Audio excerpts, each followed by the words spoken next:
Hello everyone. Last chapter जो हमने discuss किया था उसका नाम था स्ट्रेट लाइन, ठीक है। और अब हम उसके बाद नेक्स्ट चैप्टर डिस्कस करने जा रहे हैं जिसका नाम है कोनिक सेक्शन, ठीक है। तो स्ट्रेट लाइन में भाई हमने पढ़ा था कि congruency of a straight line, equation of the straight line. उसके बाद हमने पढ़ा था कि distance between two parallel lines, property of parallel lines and property of perpendicular lines, ठीक है। देखो कोनिक सेक्शन में क्या क्या आता है। कोनिक सेक्शन एक्चुअली क्या है कि डिराइव होता है कोन से, ठीक है। तो पहले समझते हैं भाई कोनिक सेक्शन है क्या, ठीक है। तो नाम लिखते हैं भाई कोनिक सेक्शन।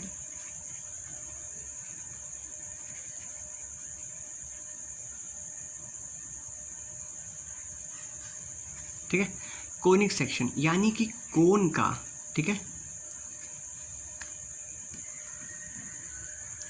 कोनिक सेक्शन का मतलब होता है कोन का सेक्शन, ठीक है। कोन का सेक्शन, सेक्शन को हम पार्ट भी कह सकते हैं, ठीक है। कोन का पार्ट या कोन से विभाजित हुआ कोन से निकाला हुआ एक सेक्शन, एक पार्ट, ठीक है। चलो, तो हम इससे पहले कि ये चैप्टर स्टार्ट करें तुम्हारे दिमाग में 3 क्वेश्चंस आने चाहिए जो मैं हर वीडियो में अपने बोलता हूँ। 3 क्वेश्चन जो तुम्हारे दिमाग में आने चाहिए, that is W, W and H।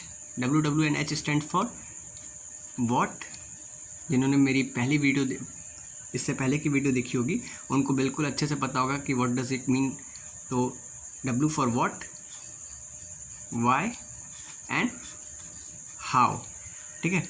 कब, क्यों और कैसे, मतलब कब, क्यों और कैसे नहीं, क्या, क्यों और कैसे, ठीक है।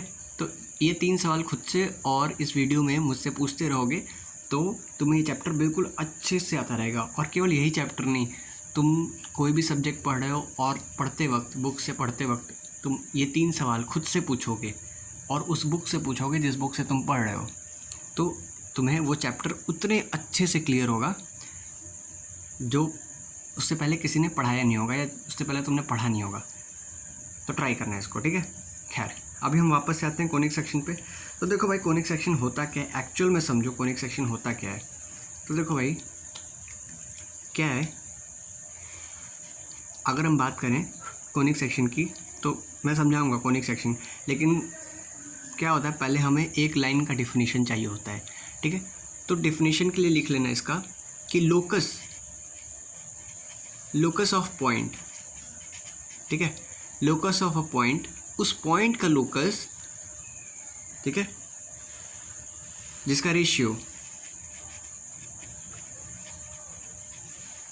ठीक है, हुज रेशियो, किसका ratio, whose ratio of distance, ठीक है, डिस्टेंस का, जिसके डिस्टेंस का रेशियो किससे, from fixed line and fix point, ठीक है। एक फिक्स लाइन से और एक फिक्स पॉइंट से जिसके डिस्टेंस का रेशियो कांस्टेंट हो, ठीक है। तो ये रेशियो जो हो वो कांस्टेंट हो, ठीक है। यानी इसका कहने का मतलब क्या है, तो देखो भाई इसका कहने का मतलब ये है कि डिस्टेंस फ्रॉम फिक्स्ड लाइन। अब देखो तुम्हें ये चीज़ बिल्कुल अच्छे से पता होगा कि फिक्स्ड लाइन से डिस्टेंस का मेरा मतलब क्या है, ठीक है। अभी मैं बताऊंगा डायग्रामेटिकली तो तुम्हें समझ में भी आएगा कि क्या कह रहा हूँ मैं। Distance from a fixed line upon distance from fixed point is equal to क्या है, कांस्टेंट है,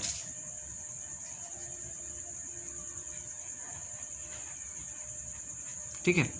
अच्छा, कांस्टेंट यहाँ पे इस पूरे केस में इस कांस्टेंट को हम डिनोट करते हैं किससे, ई से, ठीक है। अगर ई पे हम प्रकाश डालें, ठीक है, ई पे हम प्रकाश डालें ठीक है। ई पे हम प्रकाश डाल रहे हैं, ठीक है ये टॉर्च है। तो ई पे हम प्रकाश डाल रहे हैं, तो ई का मतलब क्या है, ई यहाँ पे स्टैंड फॉर इसेंट्रिसिटी, ठीक है। E stand for eccentricity, constant eccentricity.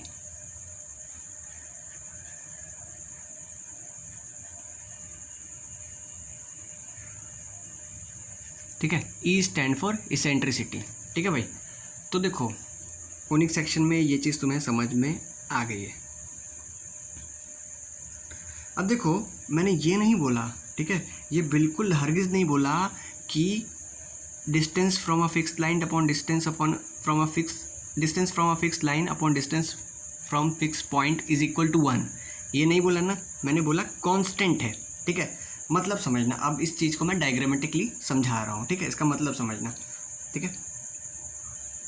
अब देखो मान लो देयर इज़ अ लाइन, ठीक है। इस चीज़ को अपने दिमाग में बिल्कुल फिक्स कर लो अभी। इस चीज़ को या तो अपनी कॉपी में लिख लो, ठीक है, या तो इस चीज़ को याद कर लो, ठीक है। मैं क्या इसी से मैं अप्रूव करूँगा आगे, ठीक है।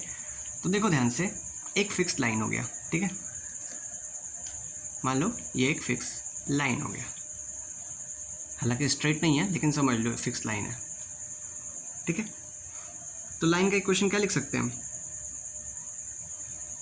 लाइन का इक्वेशन क्या लिख सकते हैं? Lx plus my plus n is equal to 0 लिख दे, ठीक है। This is the equation of a line, ठीक है ना। अच्छा, तो इक्वेशन ऑफ अ लाइन लिख लिया, और एक पॉइंट है, ठीक है, ठीक है। एक पॉइंट है जो कि है अपना, मान लेते हैं इसका नाम S लिख देते हैं, ठीक है, जिसका कोऑर्डिनेट है अल्फा कॉमा बीटा, ठीक है। तो मैंने स्टार्टिंग में इसके डिफरेंशियल में बताया था कि किसी ऐसे पॉइंट का लोकस, ठीक है, किसी ऐसे पॉइंट का लोकस जिसका किसी लाइन से डिस्टेंस, ठीक है, इसका किसी लाइन से डिस्टेंस, सपोज करो यहाँ पे ये पॉइंट M है, ठीक है, M पे ये परपेंडिकुलर बना रहा है, ठीक है। तो ये पॉइंट मान लेते हैं P है, ठीक है। अब इस ऐसे फिक्स, ये जो पॉइंट है ये फिक्स नहीं है, ये मूविंग पॉइंट है, ठीक है। This is a moving point, मान लेते हैं H कॉमा K। ये जो पॉइंट है ये मूविंग पॉइंट है, ध्यान से देखना,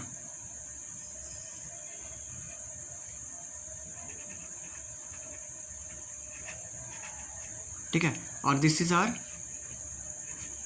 फिक्स पॉइंट, ठीक है भाई। किसी केस में यही सेंटर होता है, ठीक है, यही पॉइंट सेंटर होता है। सर्कल के केस में, किसी केस में ये फोकस होता है, ठीक है। अलग अलग कोनिक सेक्शन में अलग अलग पार्ट पढ़ेंगे।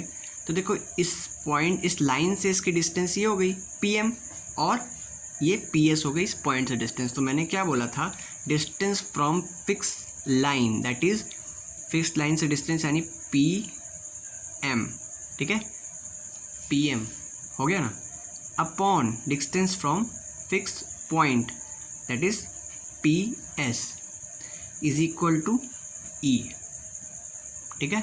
मैंने बोला था constant is equal to E होगा। यहाँ पे इस केस में कांस्टेंट की वैल्यू E होगी, ठीक है। तो distance from fix line is PM upon distance from fix point is PS, that is equal to E, ठीक है।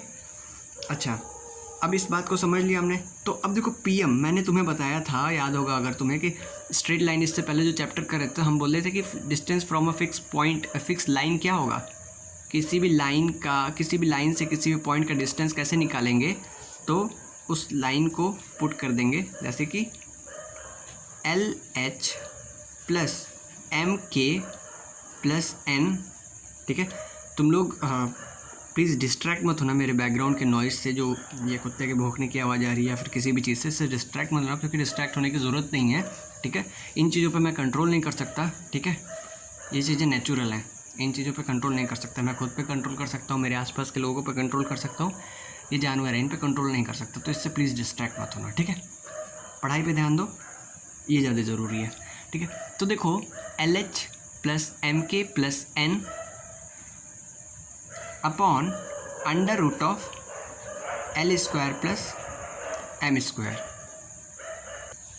ठीक है, अब देखो एक चीज़ तुम्हें शायद कंफ्यूज करेगा, ठीक है, लेकिन तुम्हें एक चीज़ बताना चाहूँगा। यहाँ पे जो मैंने लिखा था ना कि distance from a fix line upon distance from a fix point is equal to constant, ये कांस्टेंट तो होता है but this is not equal to eccentricity. ठीक है, this is not equal to E. ठीक है, मैंने हो सकता है फ्लो में बोल दिया हो, लेकिन यहाँ पे दैट इज़ मैंने इक्वल का साइन नहीं लगाया है ना, तो ये इक्वल नहीं है। ठीक है, अगर हम बात करें इक्वल, अगर यहाँ इक्वल टू का साइन लगाना हो तो it is equal to, that constant is equal to 1 upon E. ठीक है, 1 अपॉन ई के बराबर होगा। ऐसे ही यहाँ पे देखो मैंने इसको फ्लो में लिख दिया, P M upon P S is equal to E, but यहाँ पे P M upon P S is equal to 1 upon E. ठीक है, वो मैंने अगर ये चीज़ बोला भी होगा, डायरेक्टली ई बोला होगा that is equal to eccentricity, तो वो फ्लो में बोल दिया होगा। ठीक है, लेकिन यहाँ पे ध्यान रखना कि distance from a fix line upon distance from a fix point जो होता है वो कांस्टेंट होता है, but that is not equal to eccentricity. अगर इसेंट्रिसिटी की बात करें, ई की बात करें, ठीक है, तो E is equal to distance from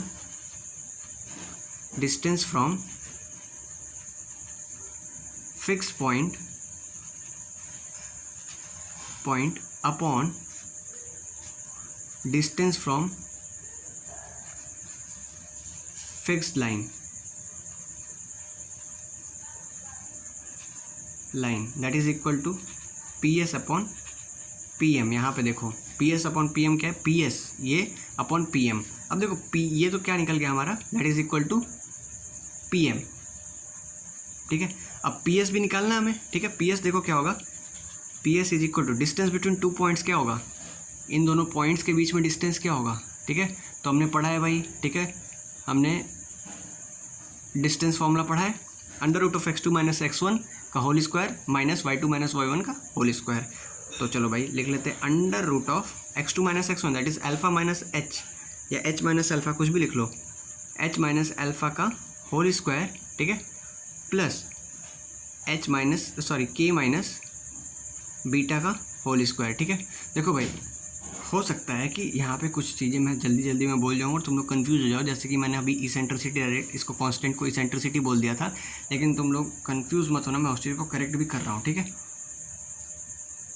और अभी आगे से मैं कोशिश करूँगा ये ऐसी गलती फिर ना हो। ठीक है, चलो तो देखो P S is equal to H minus alpha का whole square plus K minus beta का होल स्क्वायर होल के ऊपर अंडर रूट। ठीक है, अच्छा अब देखो पी एम भी निकल गया, पी एस भी निकल गया। ठीक है, अब इस फॉर्मूले में रख देना E is equal to P S क्या था, P S is equal to क्या था, P S is equal to था under root of H minus alpha का होल स्क्वायर। ठीक है, प्लस के माइनस बीटा का होल स्क्वायर। ठीक है, upon L H mod of L H plus M K plus N upon under root of L square plus M square. ठीक है भाई, इतना था। अब देखो डिनोमिनेटर का डिनोमिनेटर क्या हो जाता है, न्यूमरेटर हो जाता है, ये ऊपर चला जाएगा, इसके साथ मल्टीप्लाई हो जाएगा, that will become under root of H minus alpha का whole square plus K minus beta का होल स्क्वायर। ठीक है, इतना हो जाएगा into under root of L square plus M square, इतना हो जाएगा। चलो इतना तो कर लिया हमने। ठीक है, ब्रैकेट क्लोज कर देंगे, नहीं तो अच्छा नहीं लगेगा।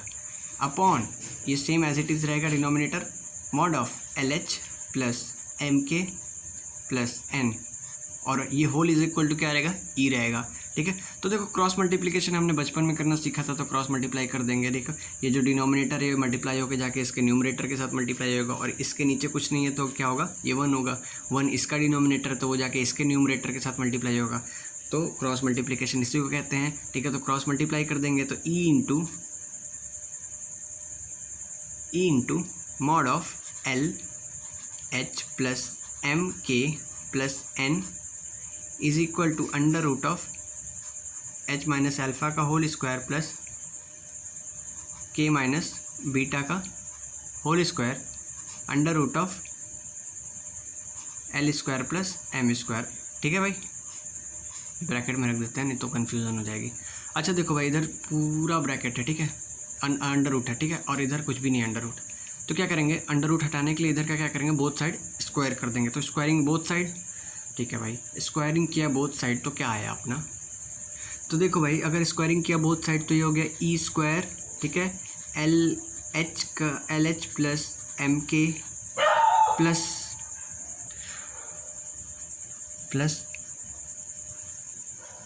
N square is equal to H minus alpha whole square plus K minus beta whole square, ठीक है,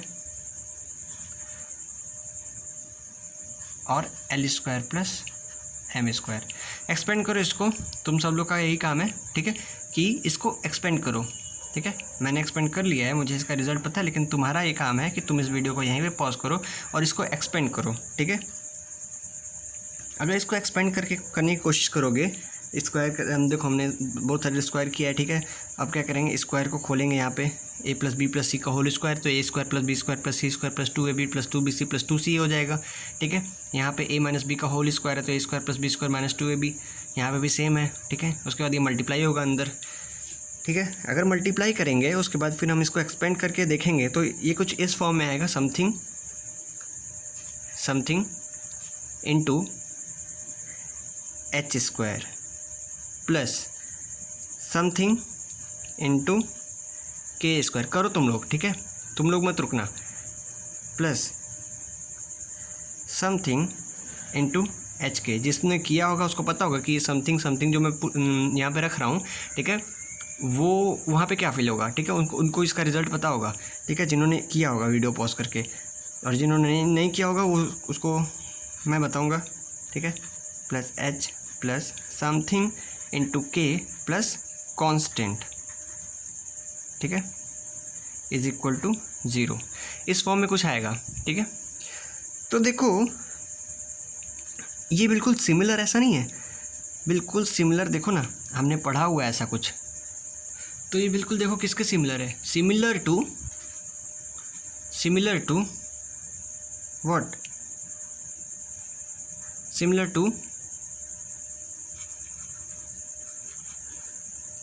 to A X square plus B Y square plus 2hxy plus 2gx plus 2fy plus c is equal to 0, ठीक है। कुछ लोगों के बिल्कुल ऊपर से ये चीज़ जा रही होगी, ऑब्वियस है, ठीक है, जिन्होंने क्वाड्रेटिक इक्वेशन या सेकंड डिग्री इक्वेशन नहीं पढ़ा होगा। जिन्होंने पढ़ा होगा उनको बिल्कुल समझ में आ रहा है कि ये क्या है, तो ये है सेकंड डिग्री इक्वेशन, ठीक है, सेकंड डिग्री इक्वेशन। तो देखो अपना जो इक्वेशन है, ठीक है, यहाँ एक्स स्क्वायर की जगह क्या था, एच स्क्वायर, वाई स्क्वायर की जगह क्या था, के स्क्वायर, ठीक है, एक्स वाई की जगह एच के, ठीक है, और एफ वाई की जगह ये और कांस्टेंट की जगह सी, ठीक है। तो आवर इक्वेशन इज़ बिल्कुल similar to this second degree equation. इसका मतलब कि सेकेंड डिग्री इक्वेशन और अपने रिलेशन के बीच में कोई ना कोई चक्कर तो ज़रूर है, ठीक है, कोई ना कोई रिलेशन तो ज़रूर है। तो क्या रिलेशन है भाई, वही पता करने की कोशिश करेंगे। लेकिन इससे पहले मैंने बताया था तुम्हें कि तुम्हारे दिमाग में 3 क्वेश्चन ज़रूर आने चाहिए, WWH, ठीक है। तो मेरे दिमाग में तो भाई क्वेश्चन आ रहा है कि भाई सर आपने बताया क्या कि ये जो अपना ये लाइन था, फिक्स लाइन था, आऊँगा मैं इस पे ज़रूर आऊँगा, ठीक है। लेकिन अभी इस क्वेश्चन का आंसर दे दूँ कि एक फिक्स लाइन था और एक फिक्स पॉइंट था, ठीक है ना। अगर ये पॉइंट जो है ये इसी पे लाई करेगा तो क्या होगा, ये तो अपना मूविंग पॉइंट हो गया, क्या मूविंग पॉइंट हो गया, क्या H, K, ठीक है ना, पॉइंट, और ये, ठीक है। अब देखो ये जो फिक्स पॉइंट है ये अगर इसी लाइन पे लाई करेगा तो ये क्या बन जाएगा, ये बन जाएगा अभी जो चैप्टर हमने पढ़ा, पेयर ऑफ स्ट्रेट लाइन, ठीक है। इस केस में जब ये जो पॉइंट है, ठीक है, ये जो पॉइंट है इसी लाइन पे लाई करने लगेगा, इसी फिक्स लाइन पे लाई करने लगेगा, तो this become the case of pair of straight line. ठीक है भाई, अच्छी बात है, ये समझ में अगर आ गया तो जाहिर सी बात है कि तुम्हारे दिमाग में फिर से आएगा कि भाई इस पॉइंट को तो तुमने बता दिया सर कि हम क्या कहते थे, नहीं बताया है। ठीक है, ये मूविंग पॉइंट था, ठीक है, ये एक फिक्स पॉइंट था, ठीक है, या फिर देखो यहाँ पे मैंने लिखा है, ठीक है, वापस से मैं अपने उसी डायग्राम को शो करता हूँ। तो देखो ये मूविंग पॉइंट था, ये फिक्स पॉइंट था और ये फिक्स लाइन था, ठीक है। तो इन तीनों को क्या कहते हैं, देखो इससे तो बन जाता है अपना पूरा कर्व, ठीक है। This fix point is called focus, ठीक है, this fix point is called focus and this fix line is called डायरेक्ट्रिस।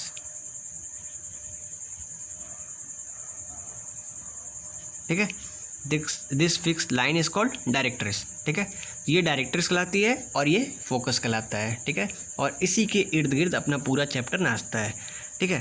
तो इतना हमने पढ़ लिया कि सेकंड डिग्री इक्वेशन और हमारे इसके इक्वेशन के बीच में कोई ना कोई सिमिलैरिटी, कोई ना कोई लेन देन तो ज़रूर है।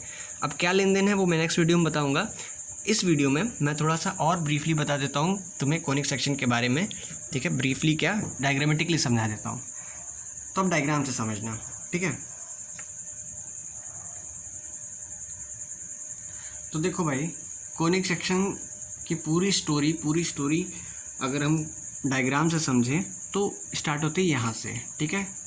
अब देखो ये दो कोन्स हैं, ठीक है, दो कोन्स हैं और एक एक्सिस के अराउंड, देखो ये एक्सिस है, ठीक है, इस एक्सिस पे दोनों बंधे हुए हैं, ठीक है। अब ये जो लाइन है ना, ये लाइन जो इनकी कॉर्नर वाली लाइन है या इनकी जो एज वाली लाइन है, इस लाइन को हम क्या कहते हैं, जनरेटर, ठीक है। यही ऐसे घूमती हैं तो कोन बनता है, देखो ना, यही ऐसे गोल गोल घूमी इस एक्सिस के अराउंड तो क्या बना, कोन बना, ठीक है। ध्यान दो, ये मान लो ये हमारी एक्सिस है, ठीक है, ये हमारी एक्सिस है और कोई लाइन है ऐसे, ठीक है, कोई लाइन है ऐसे, ध्यान देना।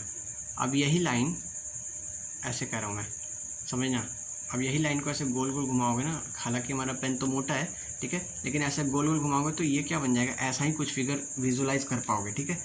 एक अपने दिमाग में ये विजुअलाइजेशन लाना है।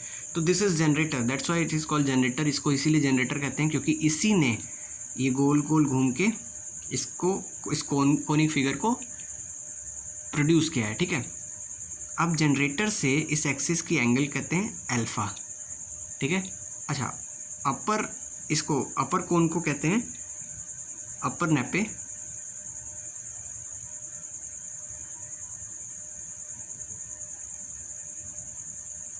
ठीक है, एंड लोअर कोन को लोअर, ठीक है, लोअर नेपे, ठीक है। अच्छा है, दिस इज आवर एक्सिस, ठीक है। अच्छा, मान लो एक प्लेन हम लाते हैं अब, ठीक है। अब यहाँ पे हमने क्या किया, एक प्लेन लेके आए, ठीक है, अ पीस ऑफ पेपर या कुछ ऐसा प्लेन लेके आए और उस प्लेन से हमने क्या किया, इसको काट दिया, ये प्लेन लेके आए, ठीक है, और इसको कट कर दिया बिल्कुल हॉरिजॉन्टली। देखो ये ऐसे वर्टिकली रखा हुआ है ना, ऐसे देखो ये इसका एक्सिस है, ठीक है, ये वर्टिकली रखा हुआ है दोनों कोन, ठीक है, और हम बिल्कुल हॉरिजॉन्टली एक प्लेन लेके आए और इसको ऐसे कट कर दिया, किसी एक कोन को ऊपर या नीचे कोन को। तो जो फिगर हमारे सामने आएगी ना, कुछ ऐसी आएगी। यहाँ पे देखो मैं बताता हूँ, ये फिगर ऐसी बन के आएगी, ठीक है। तो अब देखो इस प्लेन और इस एक्सिस के बीच में बनने वाली एंगल कितनी हो गई, 90 डिग्री हो गई।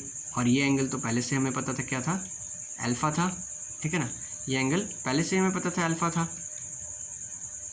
तो देखो, अब देखो अगर ये 90 डिग्री पे, बिल्कुल 90 डिग्री, इस एक्सिस से 90 डिग्री पे कोई प्लेन कट करता है तो हमें बनता है क्या, सर्कल, ठीक है, सर्कल बनता है। अच्छा, सर्कल बना दिया हमने। अब क्या करेंगे हम, अब इसी प्लेन को 90 डिग्री से थोड़ा सा कम एंगल बनाएंगे अब, ठीक है। मान लो एक्सिस हमारा क्या हो गया, ये हो गया, ठीक है ना भाई। एक्सिस हमारा ये हो गया, दिस इज आर अल्फा, ठीक है। और अब जो हमने बनाया प्लेन कुछ ऐसे कट किया, ऐसे इधर से प्लेन आया, ठीक है, कुछ ऐसे वर्टिकल से कुछ ऐसा ऐसा कट हुआ, ठीक है, थोड़ा सा टेढ़ा कट हुआ, ठीक है। तो हमारा फिगर बन के आएगा, अगर ऊपर से देखोगे इस कटेड फिगर को, जो कटा हुआ फिगर है उसको देखोगे तो ये कुछ ऐसा बन के आएगा, दिस इज आर एलिप्स, ठीक है, एलिप्स, ठीक है। मान लो अब क्या होता है कि ये फिगर कुछ ऐसे कटता है, प्लेन कुछ ऐसे, ये एक्सिस है हमारा, एक्सिस है हमारा, ठीक है। अब क्या है कि प्लेन कुछ ऐसे काटता है,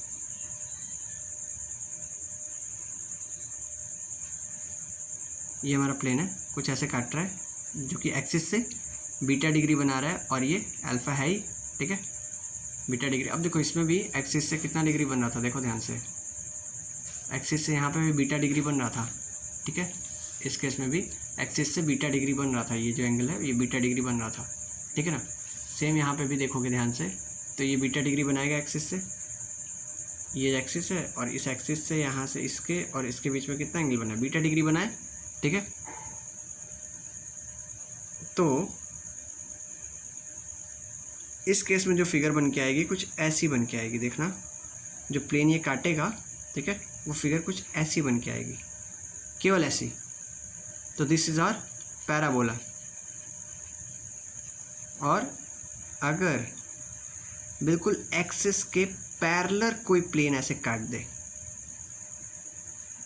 ठीक है, पैरेलल ये प्लेन बिल्कुल ऐसे सीधा सीधा ऐसे पड़ा है, ठीक है, तो ऐसा कुछ फिगर बनेगा, ये और ये इधर से ये, ठीक है, दिस इज हाइपरबोला, ठीक है। तो ये तो था हमारा डायग्रामेटिकली, ठीक है, डायग्रामेटिकली अगर हम चीज़ों को समझते हैं तो इसके बारे में आगे और ब्रीफ, हमने सेकंड डिग्री के बीच में रिलेशन भी निकालना है, सेकंड डिग्री और अपने कोनिक सेक्शन के बीच में रिलेशन भी निकालना है, तो क्या रिलेशन था और क्या है हमारा मेन कोनिक सेक्शन, ये सब चीज़ें आगे देखेंगे अपने नेक्स्ट वीडियो में। टिल देन थैंक यू, मिलते हैं अपने नेक्स्ट वीडियो में, बाय।